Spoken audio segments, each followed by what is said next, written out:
Hey guys, thanks so much for joining me. News just in. I've just received the January data for the Reno Sparks housing market. It is admittedly not at all what I was expecting. I'm completely shocked. I'm going to dive into all of it and exactly what it means for you. And of course, as always, I will be telling you exactly what it means for both buyers and sellers. So if you are either one of those things or both, you're going to want to pay attention. So stay with me. So let's preface this whole thing by the fact that these are lagging metrics, right? All market data is always going to be lagging metrics. The average escrow period in our market is around 30 days. Sometimes it's a little longer, a little shorter, though with the market heating up, and I'm gonna get into that. It is a lot faster recently, but all of these metrics are not only a month in arrears, but you have to imagine deals that were closing in January actually went into contract in December, and in some cases, maybe even in November. So what you're seeing is really a snapshot of what has happened in arrears, if that makes sense. So that being said, the median sales price actually decreased month over month from December to January, coming in at $574,995. This is nearly a 6% decrease from December. However, it's almost a 10% increase year over year. So despite the absolutely horrible year for residential real estate that we had this past year, housing prices did increase, and people who purchased, it was still a really good investment. As I mentioned, these are lagging metrics, and that is a pretty small decrease, so I'm gonna just say that's marginal. I'm gonna say that December the market was dead, as it normally is, just because of the holiday season. Really nothing to write home about here. Number of closed sales decreased significantly. This was another one that is kind of shocking until you realize, like I said, these are lagging metrics. Number of closed sales came in at 151, which is a whopping 18.4% decrease month over month. This is also almost an 8% decrease year over year. So as I mentioned, it was a rough year in residential real estate, and these are lagging metrics, so properties that closed in January went into contract in the thick of the holiday season, so that kind of does make sense. We usually see a huge halting of market activity overall every single year at this time, but that is a really significant drop.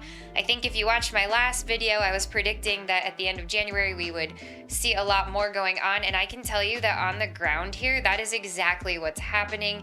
It is now, we're second week of February, and I am writing offers, competing with multiple offer scenarios. I am booking showings, having them canceled before we can even get into the home to see because they've already gone under contract. And then on the listing side, I'm having more and more sellers come out of the woodworks because they are seeing all this buyer activity.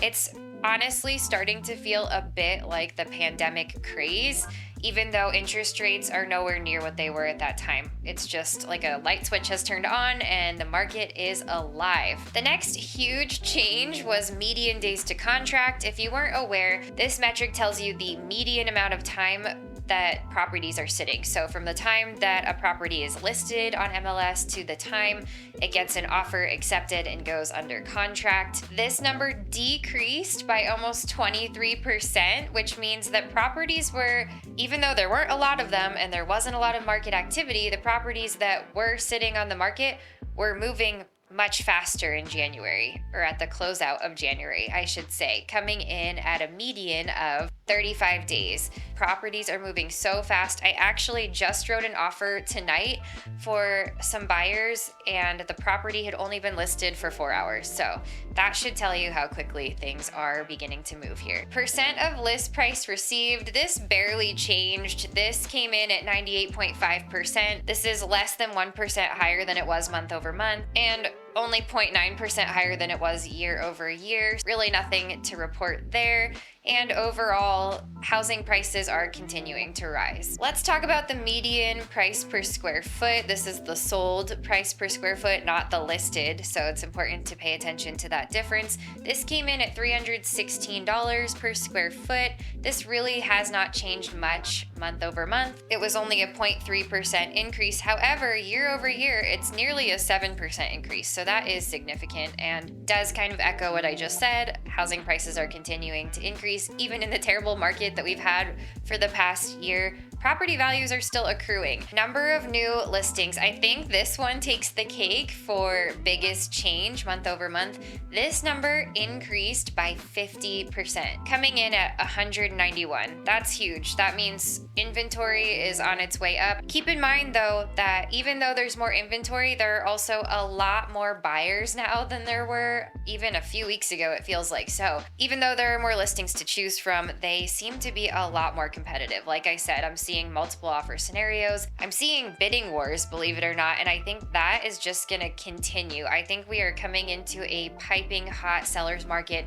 I predict that this summer is gonna be absolutely bananas. So if you're thinking about making a move, buckle up. I'm gonna talk more about that later though, so just keep bearing with me. And last but not least, month's supply of inventory increased somewhat insignificantly at 3.4%, coming in at 2.4 months supply of inventory. So despite the lack of market activity overall in the past year, despite the high interest rates, despite all of that, we have a serious problem going on wherein we have way less houses for sale than people who need them to buy. Keep in mind that year over year though, this number has actually decreased by nearly 23%. So last year at this time, there were a lot more months supply of inventory.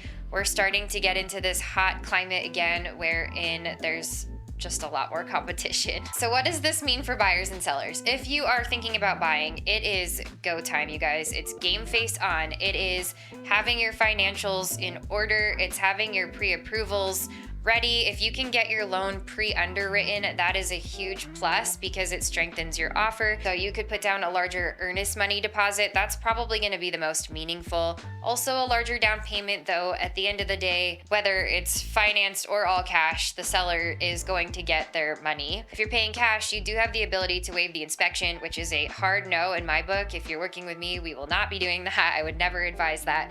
But you could opt to waive the appraisal. Though until we really get into the bidding wars and the escalated, listing price scenarios, which I do believe is coming, appraisal isn't quite as important yet, but I believe that that is on the horizon. So keep that in mind. My other piece of advice for buyers in this market is you don't have time to play games. You also don't have a lot of time to make really important decisions, which is unfortunate. But if you see a home you like, it could be gone like that. Literally, like I said, I just wrote an offer on a property that's been on the market for 4 hours. Make quick decisions. Know what you want going into homes. Have a list of deal breakers. Have a list of things that you would like but are not deal breakers that you can be flexible on. And make sure your agent is aware of what all of those things are because you're gonna have to act fast. Sellers are not in a position where they have to give out deals.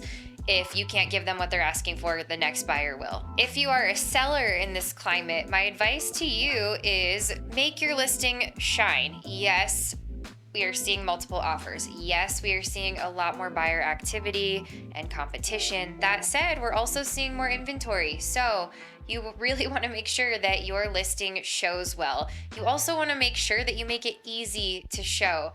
There are plenty of listings out there wherein it's really hard to book an appointment. It's really hard to access the property. It's really hard to get in touch with your listing agent to ask questions. Those are all things that are going to impact how well you fare in a transaction. You also want to make sure you're really selective about who you entrust to list your home. Make sure that they are working with top-notch photographers. I mean, cell phone photos are a hard no to begin with, but in the landscape of Reno, Sparks, real estate, we have so many photographers to choose from. Ask who they're gonna work with, look at their portfolio, make careful decisions. Ask if you're gonna be given Matterport tour options within your photography set. That really helps remote buyers, that really helps buyers who are shopping and looking at things, from afar, who are flying in, seeing multiple homes in 1, 2, 3 days, and it really helps when they can already come into a space with their head wrapped around the layout and the floor plan. So that's going to be a really powerful tool for attracting those out-of-state buyers. Make really careful choices about any potential upgrades, remodeling, anything that you feel like you have to fix. Just make sure you talk to your realtor about that first. Make sure that you're really clear about the ROI on each upgrade. In some situations, if your margins are very narrow, you don't want to spend all of that on some upgrade or another that isn't actually going to match dollar for dollar on what you spent. I mean, to be honest with you, sometimes people put in upgrades and a buyer's like gonna change that anyway, so it wasn't really worth all the money that you spent. It's money that you could have just kept and yielded a higher net ROI. All right, you guys, tell me what you think. If you've been following the data, what do you think's gonna happen next? You've already kind of heard what I think. I think when we look at the end of February, we're gonna see that this market has gone absolutely bananas. And I think that's just gonna continue strong until we hit maybe like fall of 2024. But I'd love to know your thoughts, so leave them in the comments below. And if you haven't already, make sure you hit that like and that subscribe button. I put out new videos every single week about the Reno Sparks housing market, the Northern Nevada lifestyle, and of course, all things related to buying and selling real estate. And hey, if you are thinking about making a move in real estate, I would love to be a resource for you. You can book a free call with me. The link to do that is in the show notes below. It's not obligatory, it's just a chance for us to connect, see if we might be a good fit to work together, or at the very least, just get your questions answered and make sure you have a strategic plan in place with your next and best steps. Thank you guys so much for watching, and I will see you next time. Bye.